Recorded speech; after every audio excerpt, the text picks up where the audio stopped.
The subject of my talk is the expression of the MRP4 or ABCC4 in hepatic encephalopathy.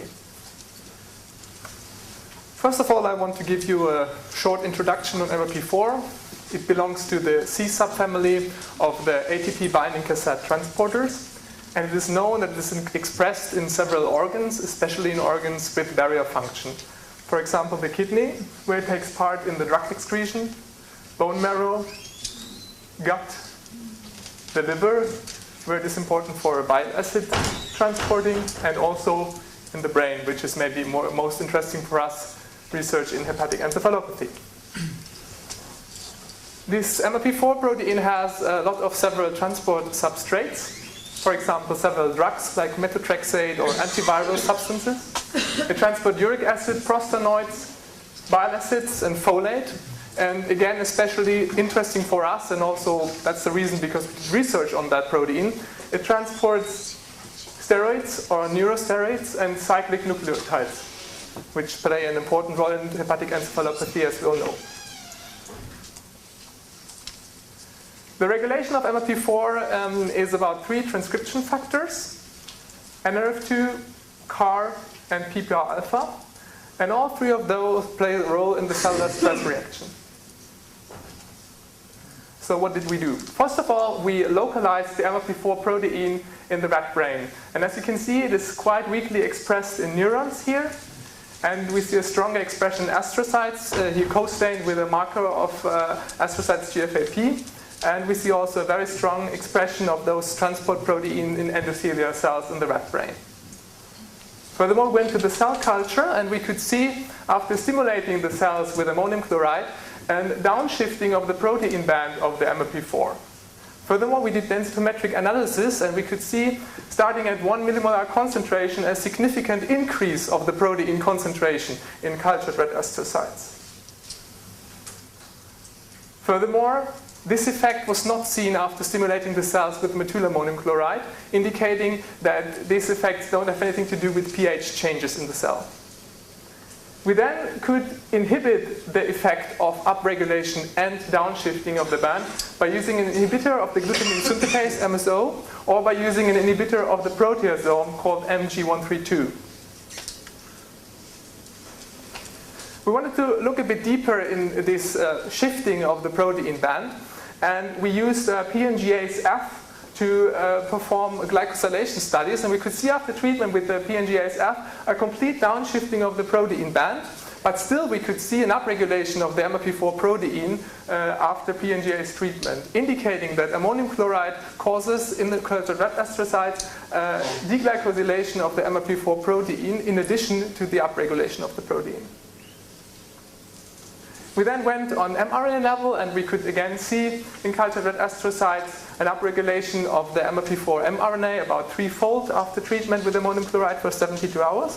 And we were not able to inhibit this effect with inhibition of the NADPH oxidase or with inhibition of the NO synthases with the aposinin or L-name. But interestingly, a combination of those 2 inhibitors completely inhibited the increase of the mRNA. Furthermore, again, MSO blocked the increase of the MRP4 mRNA increase. And in the end, also inhibition of the transcription factor PPR alpha I was just showing you with the GV6471, or inhibition of P38, which directly can activate PPR alpha with SP203-580, inhibited the upregulation of the mRNA. We also looked into NRF2, the other transcription factor, and did knockdown experiments. But still, after complete knockdown of NRF2, we still saw an upregulation of MRP4, indicating for us and for hepatic encephalopathy, PPAR alpha seems to be the more important transcription factor of this protein. We went again to the protein level and could again see that we could inhibit the upregulation of the protein by inhibiting PPAR alpha directly or indirectly over P38, but we could not see the inhibition of the deglycosylation of the protein. This was just possible by using MSO. So, going a bit deeper in these glycosylation problems, we wanted to look at the endoplasmatic reticulum and also the Golgi network, because as you all know, glycosylation of proteins takes place there. First of all, we looked for stress reaction in the endoplasmatic reticulum, and we took a marker called BIP, which is a protein indicating ER stress, and we could again see after stimulation with ammonium chloride a significant upregulation of this protein, which was again sensitive to treatment with MSO. We then did super high resolution microscopy on cultured red astrocytes, and in a co-staining of MRP4 and BIP, you can see a nice patchy appearance of MRP4 and also of BIP in the unstimulated cells. After stimulating the cultures with ammonium chloride, after 72 hours, we see a widespread distribution of both MRP4 and BIP, indicating that there is somehow a loss of organization of those proteins in the cell, and that there is a much increase of MRP4 protein and also of stress in the ER, seen by the upregulation of the BIP protein.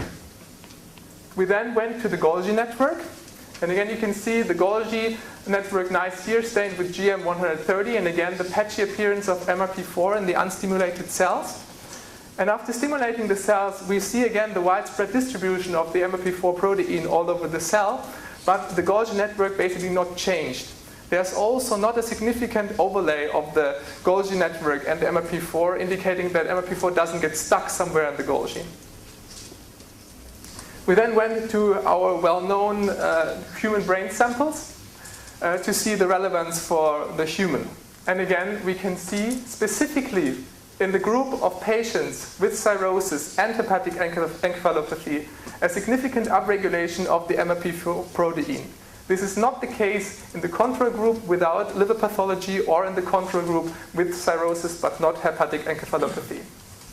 We also checked the same on mRNA level in a gene chip analysis, and we also checked for other MRPs which are also expressed in astrocytes. And again, we can just see specifically the upregulation of the MRP4 mRNA in the patients with the liver cirrhosis and the hepatic encephalopathy, but not in patients without hepatic encephalopathy. And we also could see that none of the other ATP transporters are somehow affected in hepatic encephalopathy, indicating again that MRP4 might play an important role in the pathogenesis of hepatic encephalopathy. I want to sum up. First of all, after treatment with ammonium chloride, we see an upregulation of the MRP4 protein and mRNA in cultured red astrocytes. Furthermore, we see a deglycosylation, but still a membrane targeting of MRP4 to the plasma membrane when we stimulate the cells with ammonium chloride. The upregulation and the deglycosylation is sensitive to MSO.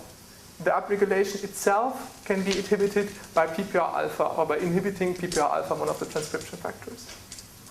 And in the end, and maybe most importantly, the MRP4 protein and mRNA levels are upregulated in our patient group with hepatic encephalopathy and liver cirrhosis specifically, and not in the control groups. I would like to thank all the people in the lab, especially my mentor, Professor Heusinger, and Dr. Boris Görg, and thank you for your attention.